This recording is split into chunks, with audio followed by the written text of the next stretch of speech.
নমস্কার বন্ধুরা, সবাই কেমন আছেন? আশা করি সবাই ভালো আছেন। আর ভগবানের কৃপায় আপনাদের আশীর্বাদ দোয়ায় তো আমিও ভালো আছি। তো বাজার থেকে আজকে মুরগির মাংস আনা হয়েছে। তো অতিথিরা সবাই বাসায় আছে, তো তার জন্যে মাংস খাওয়াটা হচ্ছে 3-4 দিন ধরে চলছে। তো এখানে দেখুন আদা রসুন বাটা হয়েছে, পেঁয়াজ কোচানো হয়েছে, আরও সব উপকরণ একসাথে নিয়েছি। হলুদের গুঁড়ো, মরিচের গুঁড়ো, তার সাথে জিরে বাটা, তেল, লবণ, একদম সব কিছু নিয়ে রেডি। আর এটা হচ্ছে আমার মামি শাশুড়ি।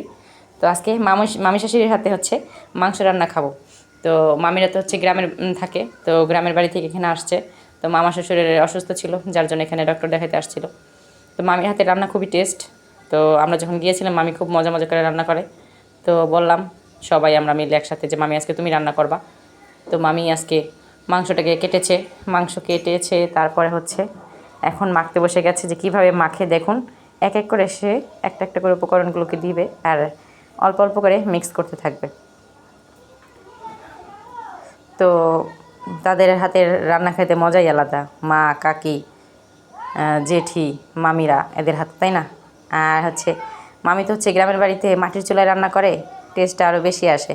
তো আমাদের এখানে মাটির চুলা আছে ঠিক আছে, কিন্তু বৃষ্টির কারণে হচ্ছে ছাদটা ভিজে ভিজে, যার জন্য রান্নাটা ওইভাবে হয়ে ওঠেনি, তাই গ্যাসেই করা হবে। তো দিয়ে দিয়েছে হলুদের গুঁড়ো দিয়ে তো মেখে নিল, তার সাথে এখন আবার পরিমাণ মতো লবণ নিয়ে নিয়েছে, দিয়ে অল্প অল্প করে মাখছে। এটাও লাল মুরগি আনা হয়েছে, তারা হচ্ছে নরম পোলট্রি মুরগিটা তেমনভাবে খায় না, যার জন্য লাল মুরগিটাই আনা হয়েছে। এখন দেওয়া হচ্ছে মরিচের গুঁড়ো। তো মরিচের গুঁড়োর পরিমাণটা কম করেই মামি দিবে, হচ্ছে কাঁচামরিচ কুচানো দিবে, তো এই জন্য। তো এক এক করে উপকরণ দিচ্ছে আর এক এক করে মিক্স করে নিচ্ছে। এইভাবে মাখাতে মাখাতে কিন্তু কি হয়, মাংসের মধ্যে মশলাটা খুব সুন্দরভাবে যায়।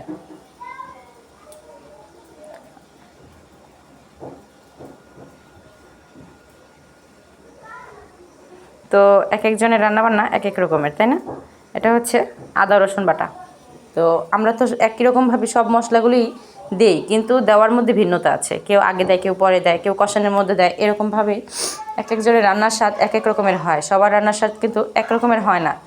তো মামির মাংস মাখার ধরনটা কিন্তু একদমই আলাদা। তো দেখলে বুঝতে পারবেন, আমি যেভাবে করি সেটা আলাদা এক রকমের, মামি যেভাবে করছে সেটা আলাদা এক রকমের। এখন দেওয়া হচ্ছে জিরে বাটা।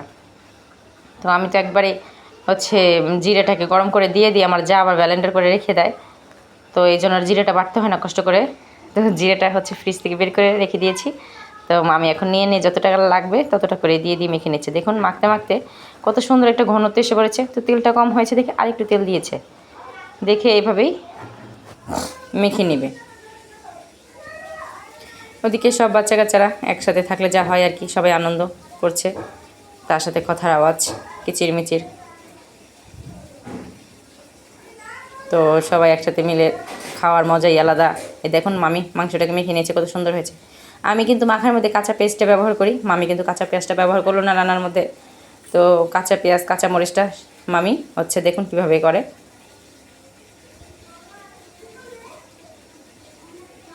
এখানে তেলের মধ্যে কিন্তু মামি জিরে ফোড়ন দিয়ে দিয়েছে। আর ওইদিকে হচ্ছে মুড়ি গরম করা হচ্ছে তেল দিয়ে। তো মামা শ্বশুর বলছে যে মুড়ি ভাজা খাবে এভাবে গরম করে তেল দিয়ে। তো এইভাবে করে ভাজা হচ্ছে আর পেঁয়াজ মরিচ দিয়ে, তাই কড়াইয়ের মধ্যে নিয়ে নেড়ে চেড়ে সুন্দরভাবে মুচমুচে করে নেওয়া হবে। আর এটা হচ্ছে তেজপাতা দেওয়া হয়েছে। এখন দেওয়া হবে যে কাঁচা পেঁয়াজ কাঁচামরিচ। তো মামি কিন্তু কাঁচা পেঁয়াজ কাঁচামরিচটা পুরোটা কিন্তু ভেজে দিবে তেলের মধ্যে। তো ওই যে বললাম এক কথাই যে এক একটা মানুষের হাতের রান্না এক এক রকমের স্বাদ, কেউ আগে দিই আমরা, কেউ পরে দিই। এটার কারণে হয়তো রান্নার ভিন্নতাটা আসে। তারপরে হাতের স্বাদও আছে, তাই না? যে এক একজনের হাতের রান্না এক এক রকমের। তো মামির রান্নাগুলো খুবই টেস্ট হয়। মামি পাতায় মাছ করে খাওয়ায়, সেটাও ভালো লেগেছে আমরা যখন বাড়িতে গিয়েছিলাম ঘুরতে তখন। এখন পেঁয়াজটাকে লাল করে ভেজে নেওয়া হবে। তো মাংস রান্নার জন্য পেঁয়াজটা লাল করে ভাজলে খুব সুন্দর একটা ঘ্রাণ আসে। তো পেঁয়াজটা তো লাল করে ভাজা হয়ে গেছে, অনেকটা সময় নিয়ে ভাজা করা হয়েছে পেঁয়াজটাকে। আর এখন মাখানো মাংসগুলোকে মামি দিয়ে দিচ্ছে।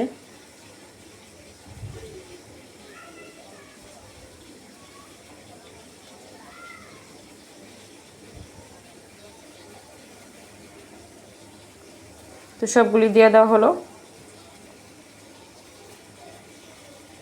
এখন ভালোভাবে নেড়েচেড়ে দেওয়া হবে ভাজা পেঁয়াজের সাথে।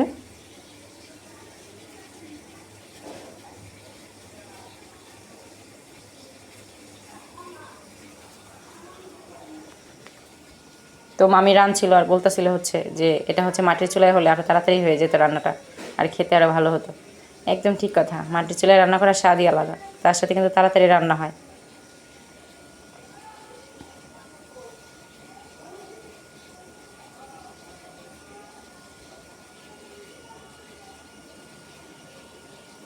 তো মামি এভাবে নেড়েছে মাংসটাকে অনেকটা সময় নিয়ে কষে নেবে।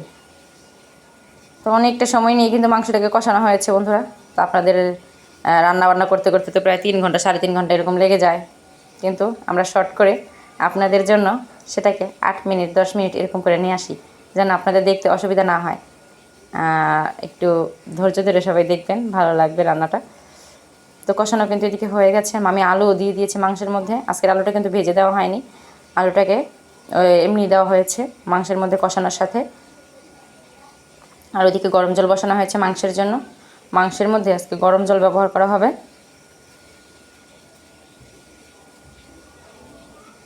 গরম জল দিয়ে দিল।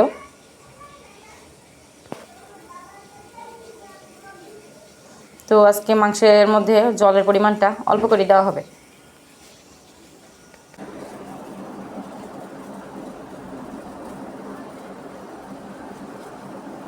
তো মাংসটা কষা করার জন্য আর জল লাগবে না, এতটুকু জলে হয়ে যাবে।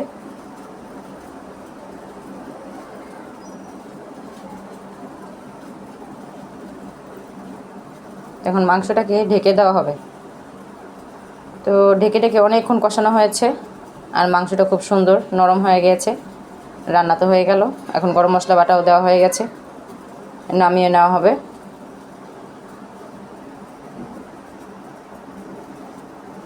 দেখুন কষাতে কষাতে কি সুন্দর একটা কালার আসছে।